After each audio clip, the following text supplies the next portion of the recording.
Para comenzar con el diagnóstico, bueno, decir que nos encontramos en un contexto de crisis integral, ¿sí?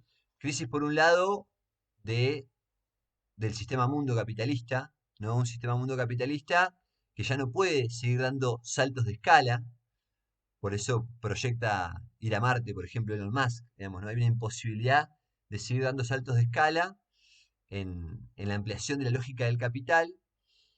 Y por eso también surge la cuestión de, ¿no? de la salida con la inteligencia artificial, el reemplazo del trabajo por máquinas se va profundizando, etcétera, etcétera. Eso también va de la mano con una crisis ecosistémica, es decir, una crisis de limitación de las condiciones ambientales, ecológicas y climáticas del planeta para el tipo de vínculo que plantea el ser humano, ¿no? Con todo lo que lo rodea, consigo mismo y con todo lo que lo rodea.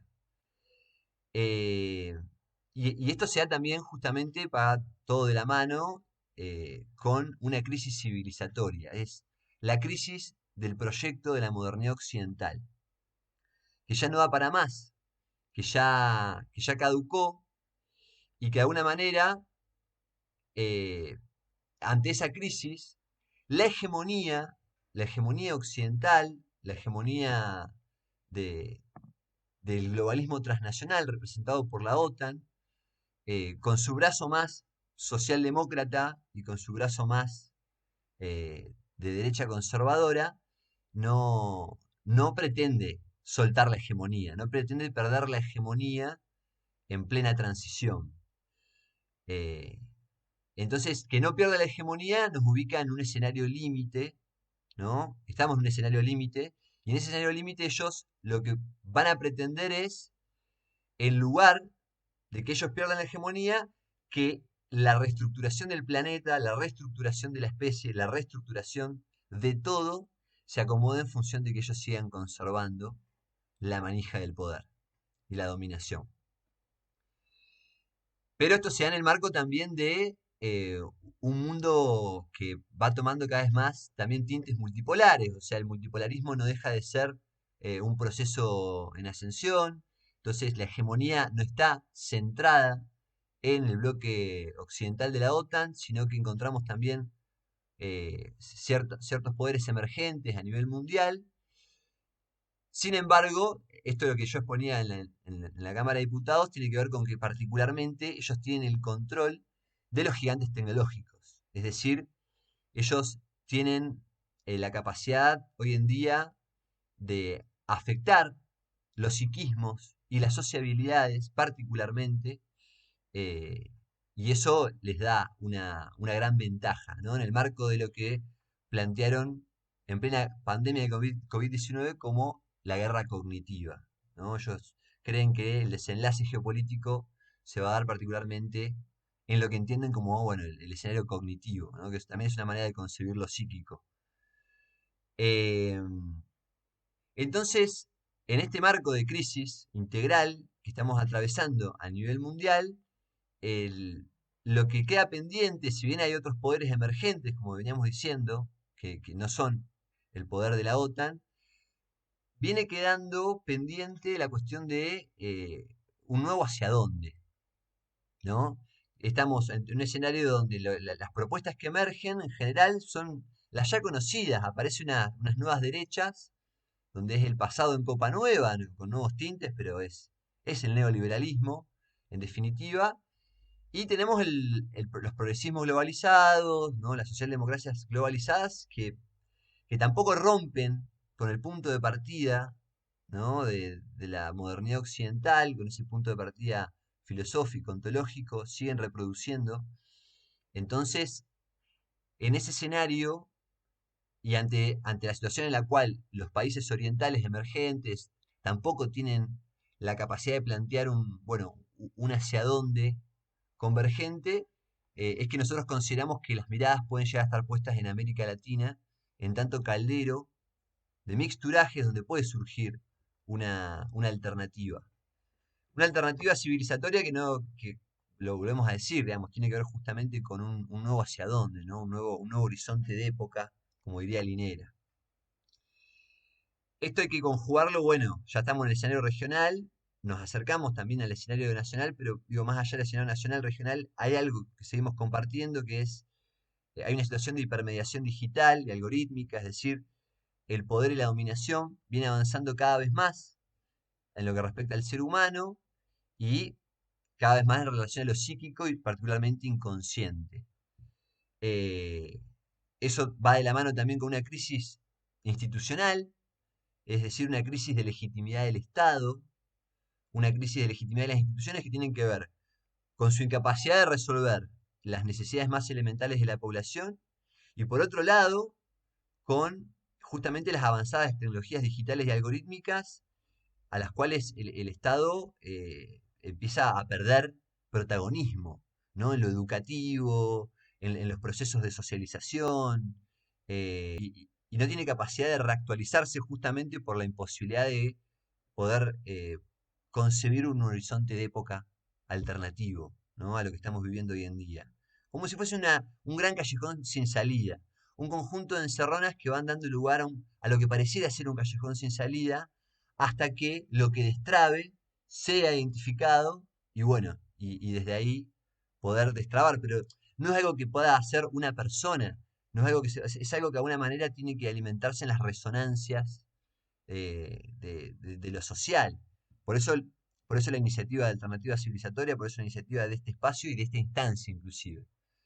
Eh, Uno de los problemas que veníamos identificando, que es nodal, nosotros hablamos de superar la grieta. A veces se piensa que superar la grieta quiere decir, ah, hay que amigarse con los genocidas. Una cosa, no entiendo cómo a veces se pueden llegar a esas conclusiones, ¿no?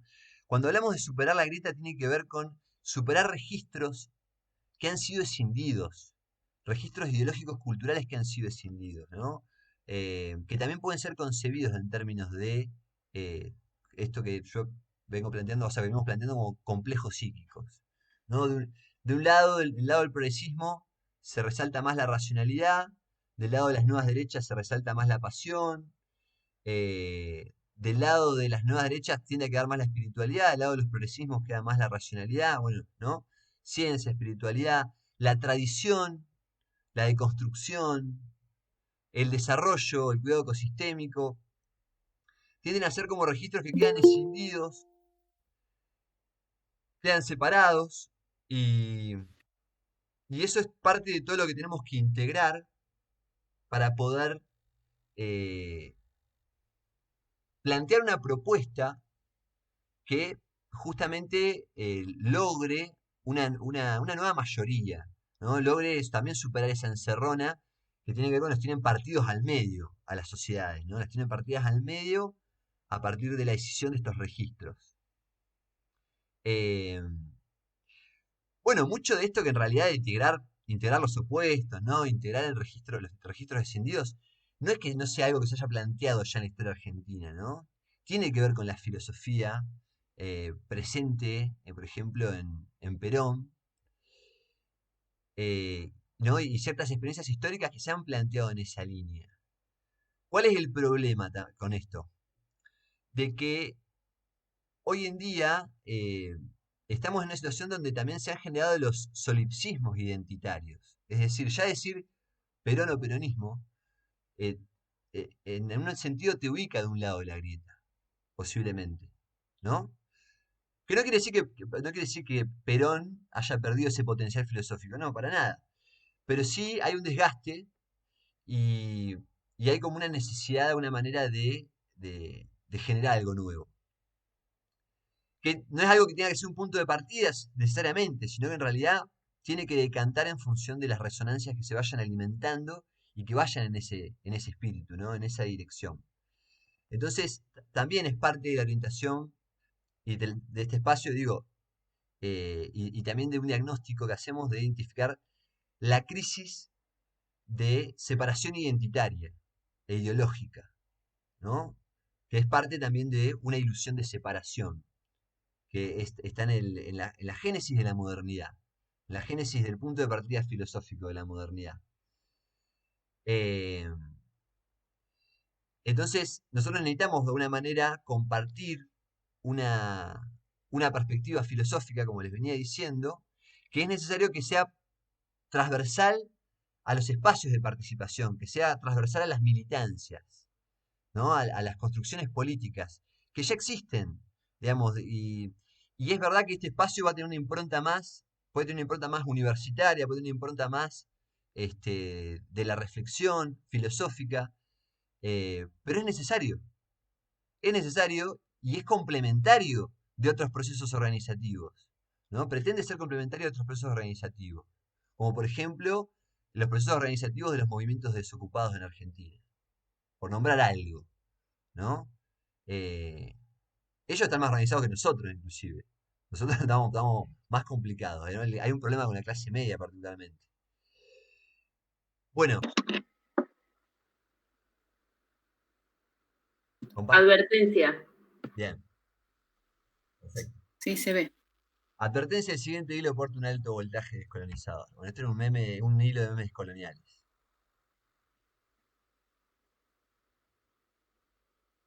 ¿Hasta dónde está dispuesto a llevar la descolonización?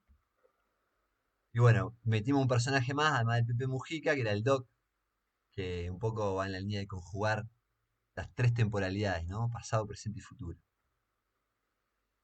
Durante la modernidad occidental, ocuparon la parada dos puntos de partida ontológicos: el dualismo, ¿no? El cartesiano, que plantea la ruptura entre cuerpo y psique, o materia y espíritu, ¿no? Esta idea de un dualismo. Y el monismo materialista, que reduce la explicación primera a la materia, y en el caso del ser humano, la psique se explica como una mezcla de los potenciales fisiológicos y las condiciones exteriores. Aclaremos que el materialismo moderno surge como reacción frente a un monismo idealista que reducía toda explicación al espíritu, propio de la Edad Media, ¿no? En la Edad Media veíamos, es como si la humanidad, muy era de Piscis, ¿no? Ya por volver a traerlo al astrológico, pero digo, es como si el ser humano se ha manejado en polarizaciones. En la Edad Media todo se reducía a una explicación ideal, supraterrenal, y eso explicaba el mundo físico. Bueno, durante la modernidad se da el pasaje inverso, ¿no? Todo se reduce a una explicación materialista fetichista en realidad, ¿no? Materialista fetichista de todo cuanto existe. Vayamos al meollo del asunto.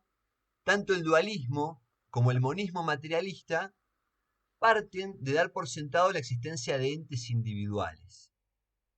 Sin embargo, en los diversos campos de la ciencia, sobre todo a lo largo del siglo XX, fines del siglo XIX, sobre todo del siglo XX, lo que se viene identificando es que la relación en el devenir siempre es previa a todo ente individual.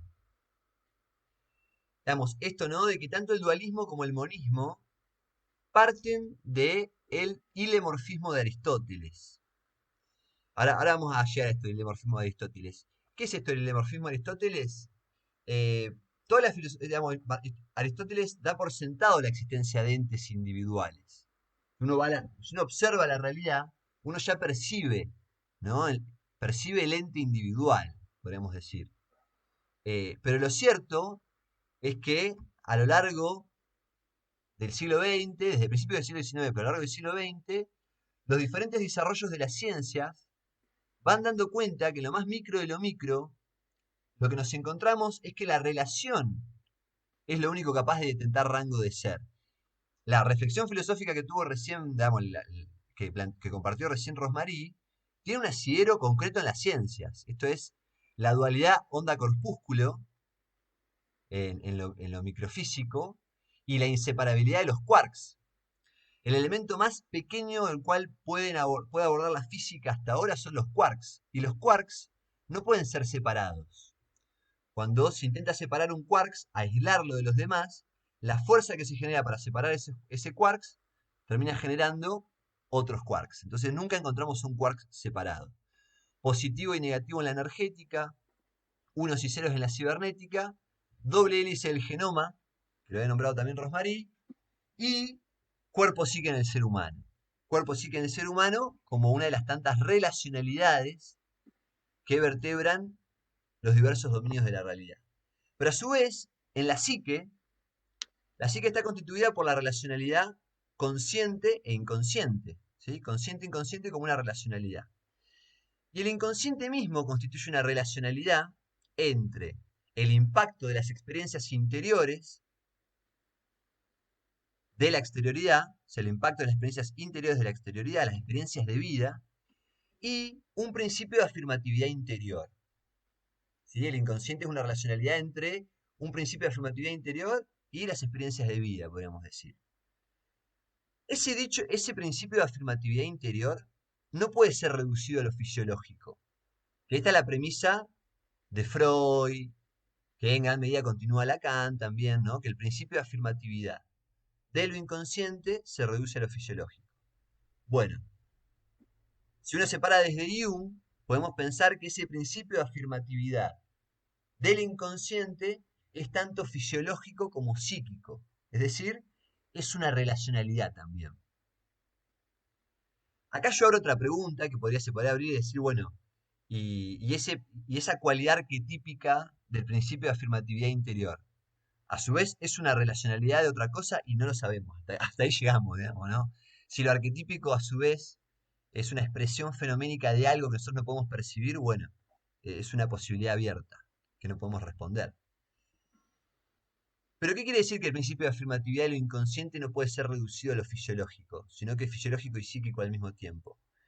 Quiere decir que involucra las manifestaciones de lo arquetípico inconsciente. En otras palabras, las manifestaciones de lo álmico, ¿no? Fíjense cómo desde una indagatoria científica uno puede llegar a esto, ¿no? A la necesidad de reconocer las manifestaciones de lo álmico en el ser humano, que es lo que de alguna manera negó la modernidad occidental, ¿no? De lo que intentó diferenciarse. Para la modernidad occidental, toda afirmación de lo álmico involucra una postura medieval, ¿sí? Involucra una postura de, por ejemplo, un alma individual, culpógena, que si veamos, ¿no? Con un dios castigador, bueno, acarrea un conjunto de cosas que, que no necesariamente tienen que estar implicadas en el reconocimiento de las manifestaciones de lo álmico, ¿no? Ahí es donde necesitamos de alguna manera superar también una encerrona. Ya es momento de que las ciencias sociales reconozcan las manifestaciones de lo álmico. Los arquetipos del inconsciente colectivo, ¿no? Es una categoría de Jung que da cuenta justamente de ese carácter relacional de lo álmico, ¿no? Son formas primordiales de lo inconsciente compartidos por todos los seres humanos. En cada civilización se expresan de un modo particular, ¿no? En cada civilización, en cada cultura.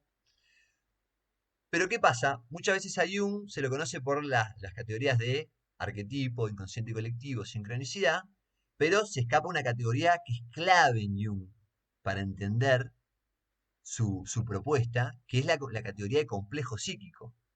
Jung es el primero que habla de complejo psíquico, después se la apropia Freud y la enmarca en su propuesta, ¿no?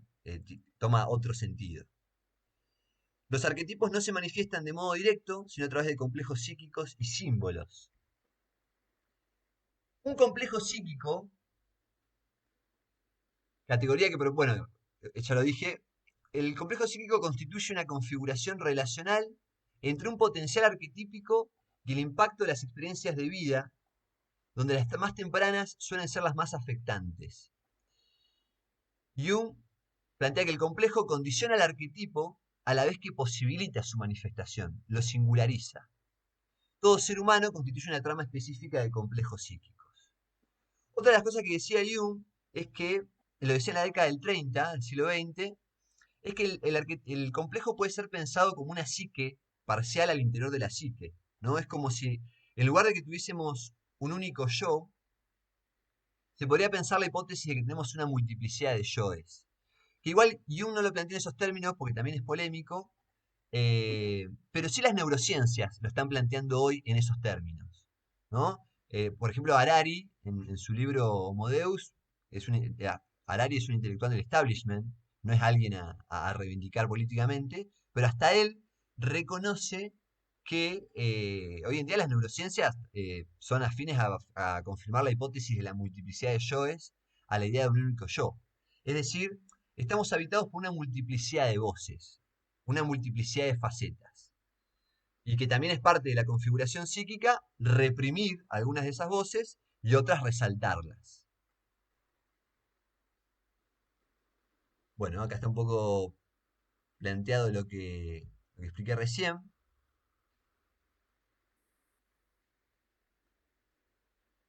Bueno, resulta que en torno a una ontología relacionista y del devenir, ¿no? En la línea de lo que compartía recién Rosmarie, o el coincidir de los opuestos en el devenir, convergen referentes claves de la filosofía de la liberación y los enfoques descoloniales. Fíjense que ahora yo hice el viaje inverso a Rosmarie. Rosmarie arrancó con nuestros filósofos de la liberación. Yo arranco con quizás autores europeos, eh, pero el punto de llegada es el mismo. Kush recupera a Jung, ¿sí? Kush para elaborar su propuesta recupera a Jung. eh, el devenir es central en Kush, ¿no? El estar siendo, la seminalidad, y a su vez su punto de partida también es relacionista, ¿no? Bueno, Kush parte de un punto de partida relacionista del devenir. Scanone tiene su propuesta de nosotros estamos, y ahí donde esa propuesta también es clara que la relación y el devenir están en el centro. En Dussel encontramos lo mismo, y muchos piensan que por ahí Dussel es materialista porque recupera mucho a Marx, pero hasta el mismo Marx podría ser considerado relacionista. De hecho, hay todo un trabajo en torno a eso, digamos, ¿no? Porque, claro, a Marx se lo considera materialista en oposición al idealismo hegeliano, pero en realidad cuando uno va a la profundidad de la filosofía de Marx, Marx es relacionista también y del devenir. Bueno, y Dussel plantea la categoría de anadialéctica, ¿no? Que también da cuenta de ello, ¿no? Una centralidad de, de la relación. Ahora vamos hacia eso.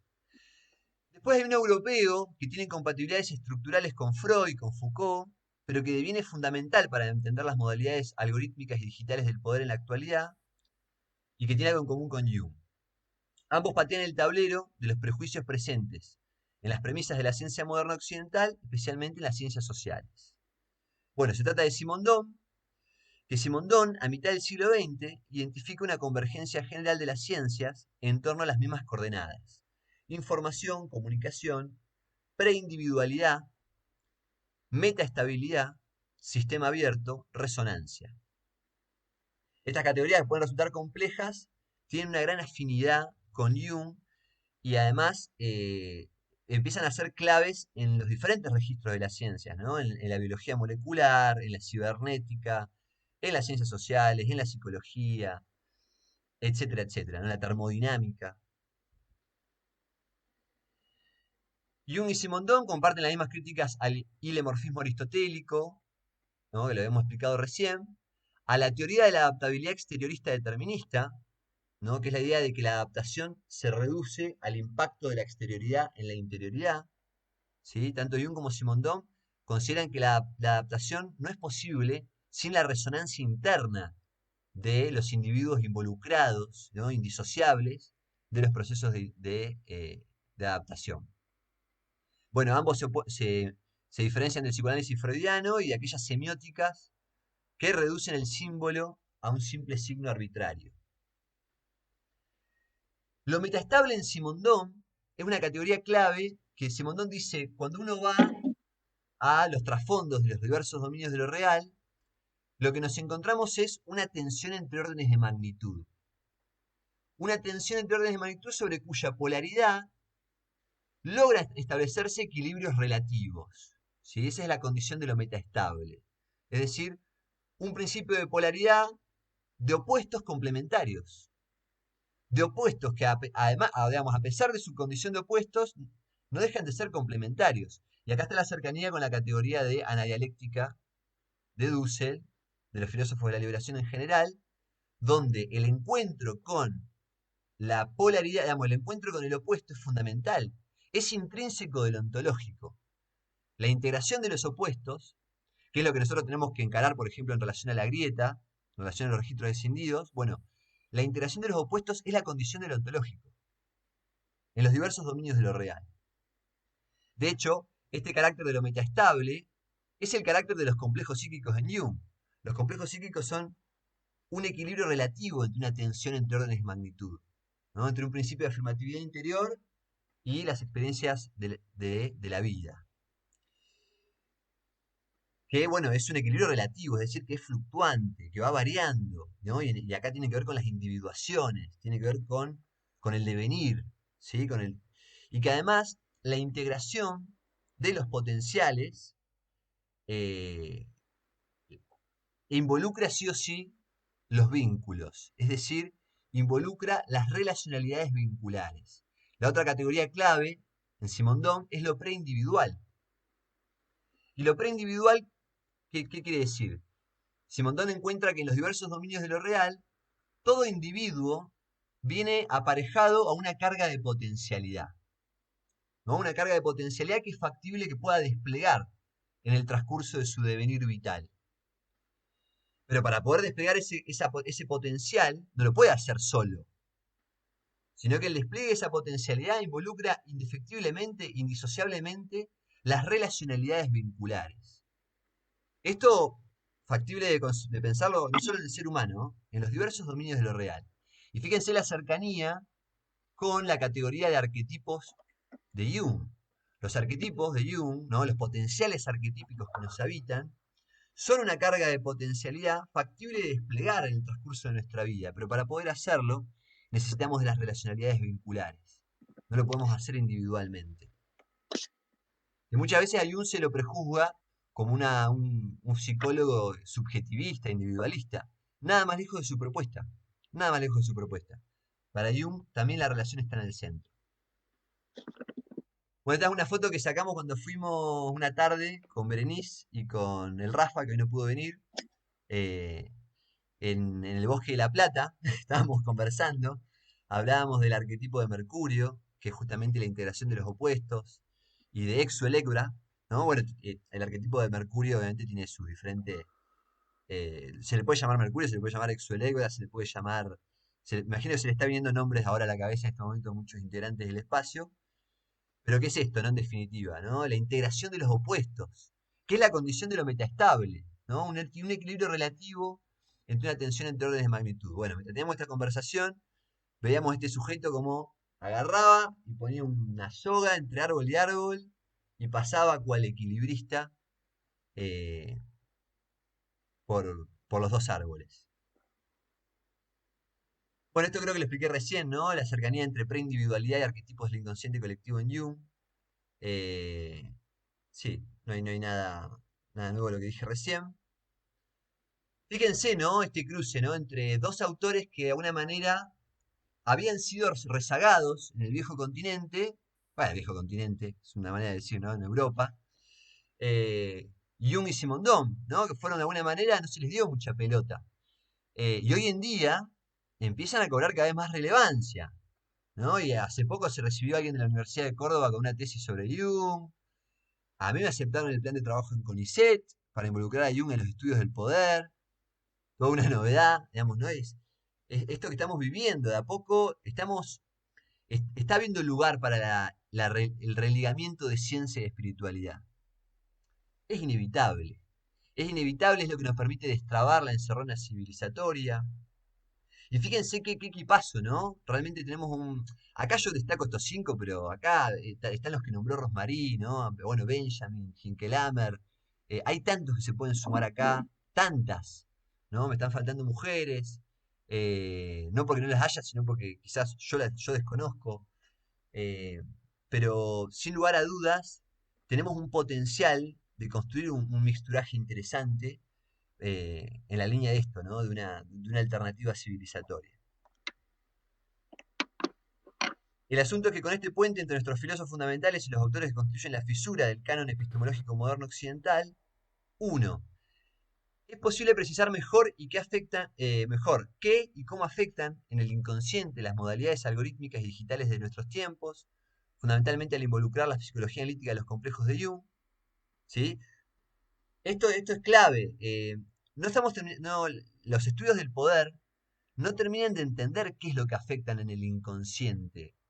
Las plataformas digitales, los dispositivos algorítmicos, ¿no? ¿Por qué? Porque en realidad lo inconsciente, cuando se aborda solo desde el psicoanálisis o las neurociencias, hay toda una parte que se condena a lo insondable, a lo que no se puede conocer, a lo que no sabemos, es un misterio, ¿no? ¿Viste?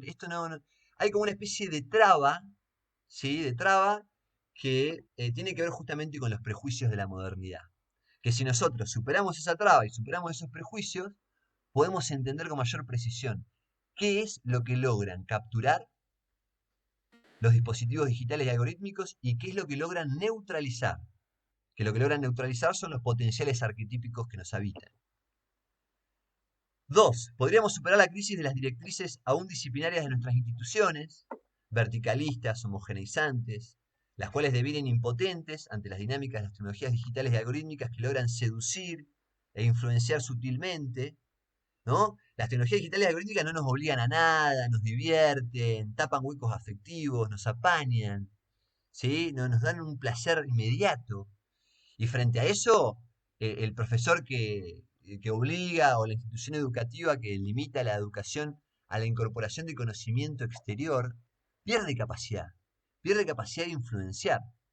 Ahí es donde es necesario reinventar las directrices de las instituciones educativas y orientarlas en función del despliegue sinérgico, ¿no? El despliegue colectivo en resonancia de los potenciales, de las manifestaciones de lo arquetípico, de las pasiones y virtudes que nos habitan.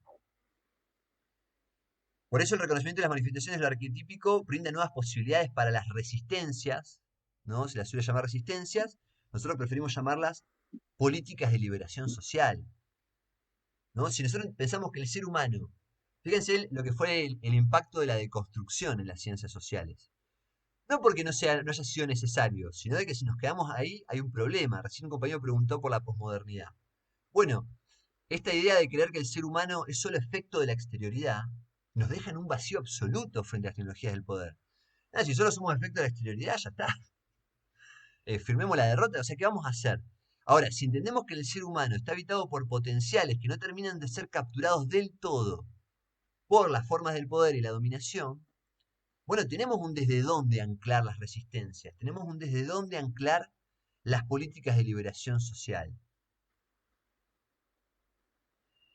Y esto es factible de hacerlo desde una integración de los procesos de realización colectivos y personales, ¿no? Aquellas dinámicas colectivas que limitan la transformación a lo general, ¿no? Por ejemplo, sigamos a este líder, ¿no? La militancia se trata de seguir este líder, bueno, si se limita a lo colectivo, si se limita a una dinámica general, sin involucrar las pasiones y virtudes de los integrantes, bueno, eso no termina de destrabar la situación en la que nos encontramos.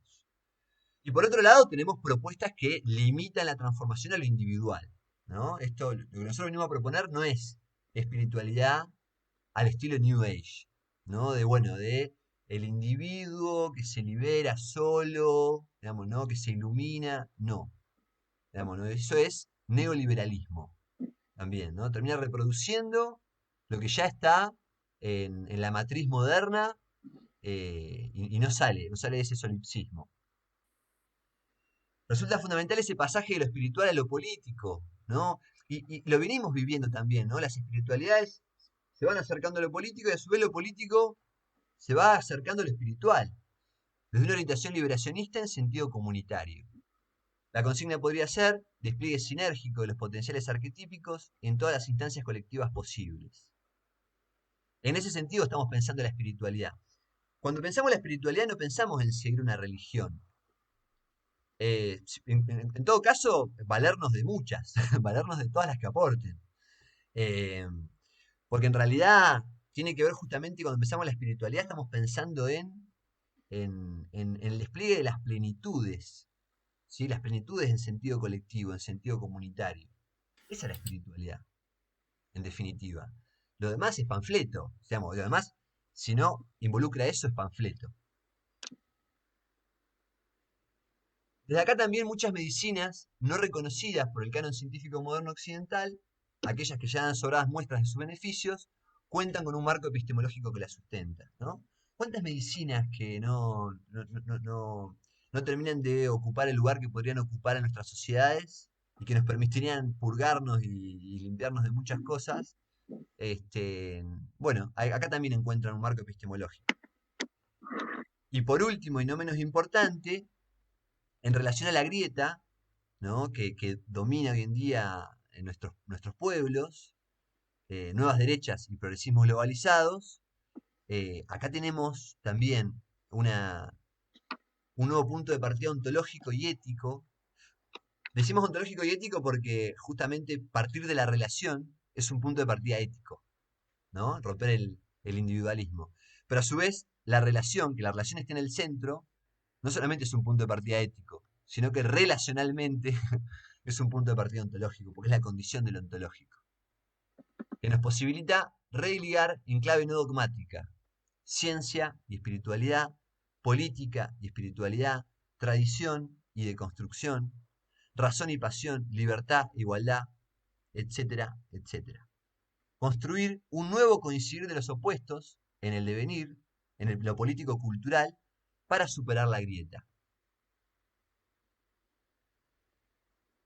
En una ontología relacionista y del devenir converge el hermetismo, ¿sí? Digamos, esto no es así, digamos, no es algo nuevo. El hermetismo, las cosmovisiones originarias de América, el budismo, el hinduismo, los presocráticos, las cosmovisiones afro, entre otras. Sí, o sea, es muy loco esto, ¿no? Todo lo que puede converger acá, menos el proyecto de la modernidad occidental. O sea, menos lo que ya está caducando, convergen un montón de cosas en esta visión. Se trata de un nuevo punto de partida ontológico, epistemológico y ético que nos posibilita superar la encerrona occidental y la formulación de un nuevo horizonte de época.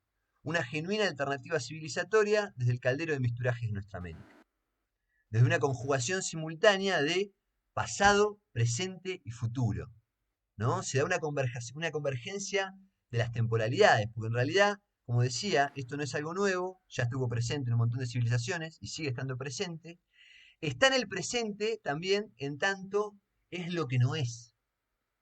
El presente no solo es lo que es, en el presente también está lo que no es, lo que podría ser, ¿sí? Por eso, eh, por eso de alguna manera, esta confianza en lo que destraba, digamos, ¿no? Realmente acá hay algo que destraba la situación en la cual nos encontramos. Y por eso nos decidimos a democratizarlo, porque en realidad esto no es algo que se pueda apropiar a alguien, ni una organización.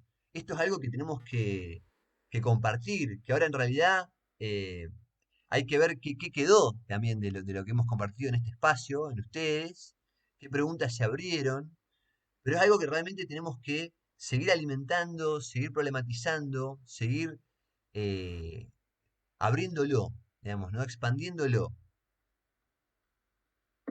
Bueno, este es el cierre del hilo de memes coloniales.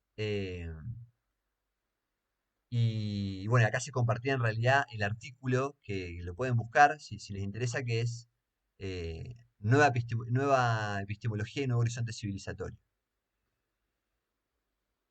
Vamos, en qué consiste, cómo está hecho, con qué se come, digamos, la idea de un nuevo horizonte civilizatorio. Me parece que, retomando también un poco esto que decía Rosa, de bueno, para pensar el presente, vamos para atrás, vamos a rastrear un par de cuestiones en el pasado. Me parece que una de las cuestiones a traer sobre la mesa en primera instancia es si lo primero es la relacionalidad, si lo individual es una ficción, o se puede pensar en términos de una ficción. Bueno, ¿de qué manera necesitamos cada uno de nosotros como sujetos repensar cómo esa ficción nos atraviesa? Porque una cosa es que uno pueda conceptualmente o intelectualmente darse cuenta de cómo ciertos entramados, ciertas narrativas eh, nos han constituido, y otra cosa es que en la práctica con el otro podamos ir más allá de eso, podamos sobreponernos a esa matriz subjetiva y a esa forma en la que hemos sido subjetivados en el marco de una cultura, en el marco de una historia, en el marco de una forma de pensar las relaciones políticas. Me parece que para ir hacia la praxis necesariamente hay que justamente ir hacia la interioridad. Y me parece también que ahí ya hay una primera disputa en relación a esta cuestión de la modernidad occidental y de cómo ese modelo de la modernidad occidental se ha agotado, se ha venido abajo, eh, y que tiene que ver con esto, o sea, reconocer esa alteridad, reconocer que lo que se ha negado en la construcción de la modernidad no es que queda escindido en el sentido de guardado en un cajón, sino que se proyecta en el exterior. Entonces, esas proyecciones negativizadas son las que después hacen que socialmente terminemos eligiendo como figuras de autoridad a quienes, a los que representan qué cosa, digo. Si pensamos en la hegemonía actual, es una hegemonía que tiene que ver con esto que mencionaba también Rosa al principio, con la crueldad, con la competencia, con ese individualismo que para sostenerse necesita justamente generar estos registros escindidos. Entonces, por ahí un poco la idea de reencontrarnos en este espacio después de, bueno, esas primeras reuniones y primeras lecturas compartidas tiene que ver con que podamos indagar o podamos generar un registro en nuestros espacios cotidianos, en las prácticas que desplegamos de cómo estamos habitados por ese pensamiento colonial, ese pensamiento de lo único. Yo también recuperando esto que decía Johnny recién nos quedaron un montón de autores varones y dónde estaban las mujeres. Bueno, yo tengo un par de compañeras para traer que son psicoanalistas argentinas de las mejores que tenemos y les quiero leer un pedacito chiquitito de un texto de Ana María Fernández que si mal no recuerdo es de un artículo que se llama Armando Métodos, una cosa así, después si quieren se los paso. Y que tiene que ver con esto de no dar por hecho lo que se sabe. Me parece que una de las principales cuestiones a disputar tiene que ver con el pensamiento de lo único y de estos opuestos polarizantes que tienen una lógica de todo nada. Y me parece también en esa línea que esas cosas que están cristalizadas, que incluso uno puede tener como certezas desde el lado de la militancia o desde un pensamiento combativo o positivo en términos del cambio social, bueno, incluso ahí hay que abrir preguntas. Y ella lo que dice es que al abrir interrogación pueden crearse condiciones de posibilidad para poder pensar cómo las herramientas conceptuales en acción forman parte de dispositivos más abarcativos que el campo que han delimitado como su territorio. Abrir interrogación, dar curso y no obturar la incomodidad, de modo que lo invisible opere visibilidad, lo impensado se vuelve enunciable. Se intenta sostener una tensión, es decir, mantener una incomodidad como caución metodológica frente a la consolidación de certezas, en tanto tales corren el riesgo de dejar de operar como herramientas para instituir regímenes de verdad. Yo creo que los que hayamos participado por ahí en organizaciones, en agrupaciones políticas y demás, tenemos mucho para repensar a la luz de estos tiempos que nos tocan, de cómo se han instituido esos regímenes de verdad en las prácticas con los compañeros, con las compañeras, en la relación con los otros, en cómo nos relacionamos con los otros y en desde qué lugar nos paramos para relacionarnos con esos otros, que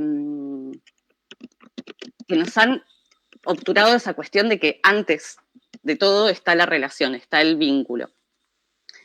Creo que cualquier alternativa civilizatoria que se pueda pensar necesariamente tiene que romper esas barreras de la hiperindividualización del neoliberalismo y para eso hay que recuperar o recontactar con la dimensión de lo comunitario, del clan, de la tribu, que son categorías que ya de por sí me parece que están siendo contrahegemónicas en estos tiempos, y que para poder hacer eso hay que procurarse espacios de calma, de escucha, de reflexión, pero digo, pensemos como todas estas cuestiones abstractas, que tienen un nivel de abstracción muy elevado, me parece, lo que venimos conversando acá y todo lo que plantea John y sobre todo en relación a Jung, son cosas que por ahí parece que están muy lejos y me parece que lo importante es territorializar esas ideas, esos conceptos y pensar que a ese otro, bueno, lo tenemos adentro. Quienes pensamos que hay que construir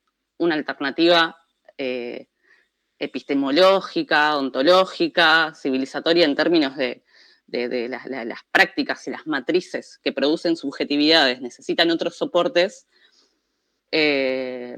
lo que tenemos más a la mano somos nosotros mismos, digamos, y los espacios que habitamos y esos otros con los que nos relacionamos. Rastrearlas en nuestros espacios cotidianos y ver dónde encontramos la resonancia para interpelar ahí. Al principio también un compañero decía que cuando intenta poner un poco de concepto en los espacios comunitarios o vecinales o más territoriales, como que se encuentra con una pared, con una tapia. Bueno, ¿de qué manera podemos caderear esa tapia? Porque es importante que podamos generar cada uno desde su espacio un esfuerzo por organizar a la comunidad en esta otra dirección.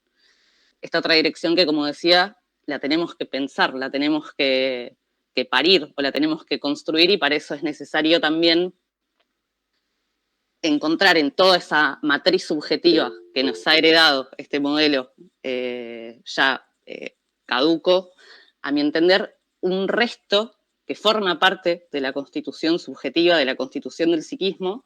Hay un resto en cada uno de nosotros, de nosotras, que no se puede disciplinar. Y ese resto indisciplinable es el que o que es reservorio de esta imaginación creativa o de esta actividad simbolizante que pueda generar un relato nuevo.